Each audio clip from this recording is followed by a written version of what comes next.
Olá, pessoal! Meu nome é Glender, professor de matemática. Olha, nessa aula você vai aprender o que é matemática financeira. Vai entender sobre financiamentos, empréstimos, qual é o melhor investimento no mercado financeiro ou banco. Compensa? É seguro? Vai fazer a melhor escolha porque você vai saber. A primeira coisa que nós temos que saber, gente, que aprender, é o que são juros, porque os juros são importantes. Juros são nada mais, nada menos do que uma compensação financeira por um empréstimo, por um valor que você vai parcelar, por exemplo, numa loja. A loja não é obrigada a esperar você pagar quando quiser. Então, vai haver ali uma compensação financeira. Assim também acontece com um empréstimo. Você não é obrigado a emprestar seu dinheiro para ninguém e nem uma instituição financeira ou alguém emprestar para você. Então também há, nesse caso, em relação ao tempo, um rendimento ou compensação financeira chamada de juros ou juro. Esse juro é calculado através de uma porcentagem sobre o valor principal, o valor inicial, que vamos chamar sempre de capital inicial.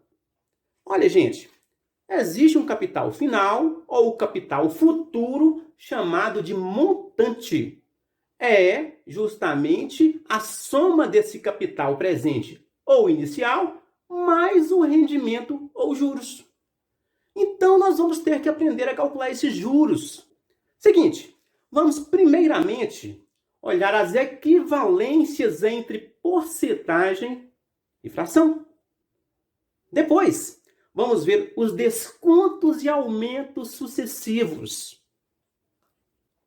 E aí, vamos entender o cálculo de juros simples e composto. E por final, vou passar para vocês um resumo sobre as principais aplicações do mercado financeiro ou bancário. Ok? Gente, que coisa boba! Você transformar a porcentagem na fração correspondente. Mas por que, professor? Gente, no momento que for calcular, você não coloca a porcentagem. Você coloca a fração, que é equivalente a ela. Como que eu faço isso? Você imagina uma fração centesimal, ou seja, o denominador é 100. É como se você dividisse um valor ou alguma coisa em 100 partes iguais. E quando você pegar x partes, você pegou x%. Então, 16% é igualzinho a 16 centésimos. 16 dividido por 100. Simplificando, dá 4/25. Se você divide 4 por 25 ou 16 por 100, acha 0,16, que é a mesma quantidade de um inteiro, 0,16. É 16%. 16 sobre 100 ou 4/25 é 16%. Gente, que fácil, né? Olha, 80% é 0,8, que é o mesmo que 80 centésimos. Simplificando, fica 4/5. Agora, 8% é 0,08, ok? Que é o mesmo que 4/50, ou 2/25, mesma coisa. Pessoal, se você dividir 25 por 100, é 25%. Mas se for 2,5%, você coloca a vírgula uma casa para a direita, faz a mesma coisa no denominador, que ficará 1000. Então fica 25 milésimos, é 2,5% ou 0,025. Tranquilo, né? Cálculo de porcentagem de um valor inteiro ou de uma certa quantidade inteira de alguma coisa. É difícil? Não. Fazendo isto, você vai conseguir calcular juros também. Olha, dois passos importantes. No lugar das palavras do, da, de, dos, das, coloque o sinal multiplicativo, vezes. E lógico, aprendemos antes, no lugar da porcentagem de um certo valor inteiro, coloque a fração equivalente. Olha o exemplo. Maria tem direito a 16% de uma venda de R$ 2.400. 16% é a comissão dela. Então, o cálculo é o seguinte: 16% de 2.400. No lugar do D, vezes. E no lugar de 16%, 16 centésimos. Fazendo a conta, cortamos 2 zeros de 2.400 com o 100. Numerador com denominador. E achamos R$ 384 de comissão para Maria. Simples, né? Aumentos sucessivos e descontos sucessivos. Tanto o aumento quanto o desconto sempre vai incidir sobre o preço atual, o último preço. Vamos pegar primeiro o desconto sucessivo. Maria tem uma loja e vende uma calça por R$ 100. Coloquei um preço arredondado para ficar fácil de você entender. Ela vê que não está vendendo e dá um desconto de 10%. Lógico, a calça vai passar a custar 90% do preço inicial. E 90% vezes 100 é igual a R$ 90, concordam? Mas ela ainda observa que não foi o bastante, ela teria que dar mais desconto ainda. Então, dá outros 10%. Só que 10% de desconto agora vai incidir sobre o preço atual, 90. Quanto é 10% de 90? R$ 9. Então, o total descontado foram R$ 19, não foram? Que equivalem a 19% do preço lá no início, que é 100. Ah, professor, mas então os dois descontos de 10 não deram 20, deram menos. Isso mesmo. Descontos sucessivos sempre vai cair nessa. O total descontado no final tem um percentual, uma porcentagem menor. Já os aumentos sucessivos acontece o contrário. Olha se ela der um aumento de 10% e depois mais outro aumento de 10% sobre um novo preço. Bom, no primeiro aumento a calça vai para 110. Lógico.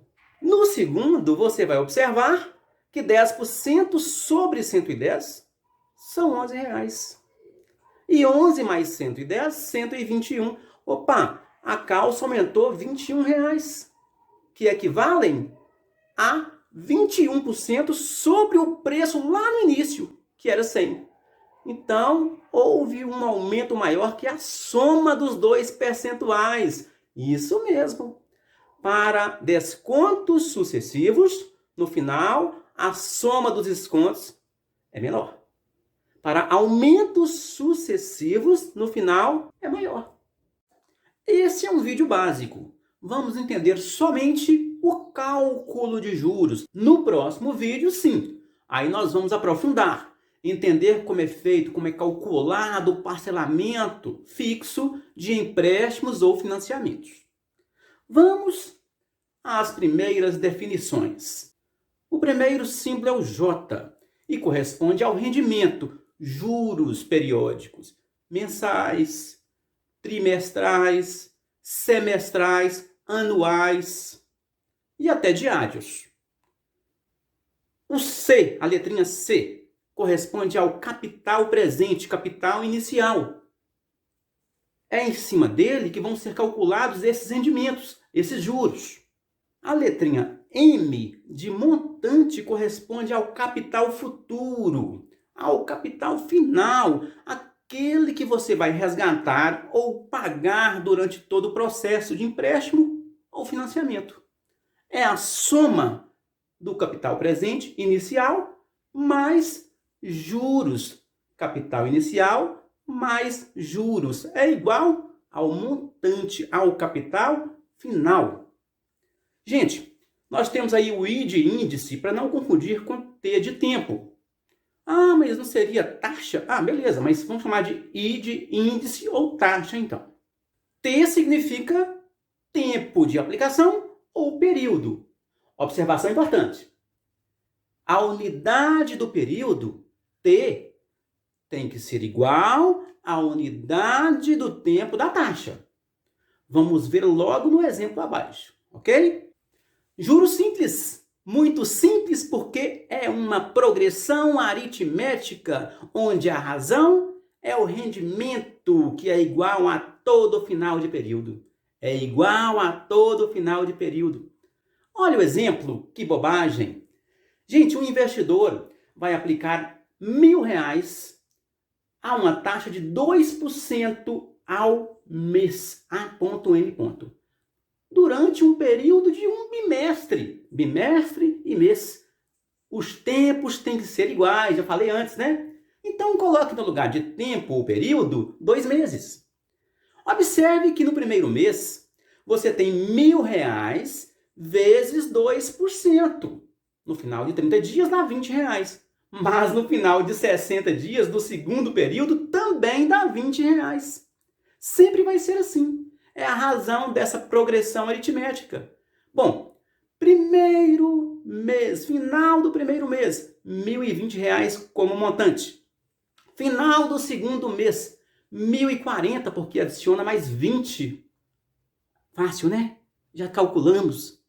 Final do terceiro mês, 1.060, porque adiciona mais 20. Ah, professor, mas não basta fazer. Juros, rendimentos totais, é igual ao capital inicial, porque sempre vai incidir sobre ele, vezes o percentual colocado sob forma de fração, vezes o tempo. Não são 2 meses? Então coloque 2 no lugar do tempo. Já acha direto o total de juros no período de 60 dias, 2 meses. Então, pessoal, montante, capital futuro, o resgate será de capital inicial mais total de juros, juros totais. Então, ele vai resgatar R$ 1.040. Juros compostos, capitalizáveis, juros sobre juros. Opa, o que eu estou falando? Isso mesmo. Quando ouvir essas palavras, taxa efetiva, você vai o quê? Já colocar na sua cabeça que a cada final de período vai haver uma nova capitalização que será utilizada no período próximo. Uma pessoa vai investir R$ 1.000 a juros compostos com taxa efetiva de 2% ao mês. Quanto ele vai resgatar no final? Pessoal, o primeiro período é só multiplicar igual juros simples. R$ 1.000 de capital inicial vezes 2%, dá R$ 20.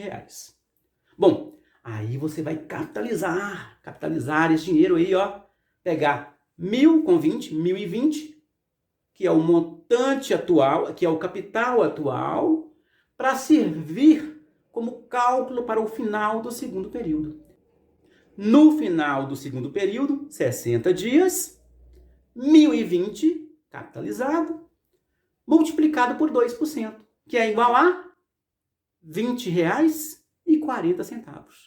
Qual é o total de juros? R$ 20 no final do primeiro mês, mais R$ 20,40 no final do segundo mês.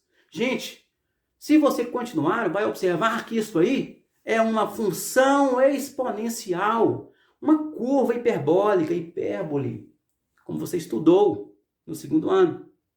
Para achar direto esse montante, temos uma maneira. Multiplique única vez o capital inicial pelo parênteses que você está vendo elevado ao expoente t. Dentro do parênteses, 1/3 do capital mais a taxa efetiva mensal. Você coloca sob forma de fração ou decimal, não tem problema. Eleva ao período t, no caso 2 meses. Você já vai achar direto o montante final, que é capital mais juros. R$ 1.040,40. Ok? Sempre assim. Quero ser empreendedor. Preciso de muito dinheiro? Não, em hipótese alguma. Quero fazer também um investimento ou pegar algum dinheiro emprestado. Qual é a melhor aplicação e qual é a melhor maneira de eu parcelar um empréstimo? Vou deixar aqui um link um pouco mais adiante, nos comentários desse vídeo mesmo, para que você tire todas essas dúvidas, ok? Pessoal, existe um tipo de empréstimo bancário com taxas pequenas para empreendedores, para pessoas que têm CNPJ. Quem sabe você vai ser um. Eu vou explicar através de um exercício. Sabe aquele financiamento de casa ou empréstimo onde as prestações são decrescentes? Chama-se SAC, S-A-C, Sistema de Amortização Constante. João pega R$ 10.000 sob este sistema e a cada mês ele vai amortizar do capital inicial R$ 500 e vai pagar 1% sobre o saldo devedor. Libera os recursos, R$ 10.000. Daqui a um mês, João paga a primeira prestação.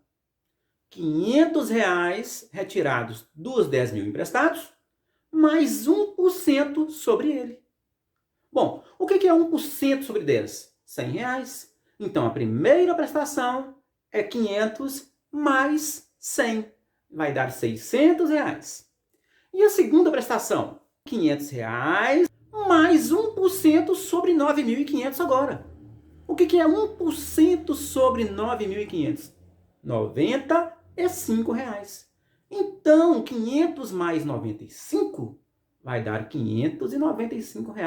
Segunda prestação. Bom, então eu estou observando que nós temos aí uma PA decrescente. Olha, gente, 600, primeira prestação. 595, segunda prestação. A terceira vai ser 590, podem observar. Então, a 10ª prestação é R$ 500 mais 1% sobre o quê? O que é 1% sobre 5.500? R$ 55. Então, ele vai pagar na 10ª prestação R$ 500 mais 55. R$ 555 é o valor da 10ª prestação. É isso aí. Gente, esse é o sistema de amortização e com parcelas decrescentes. Olha, pessoal, o nosso segundo vídeo sobre matemática financeira vai tratar de sistema de empréstimos com parcelas, sistema de financiamento com parcelas, e você vai compreender perfeitamente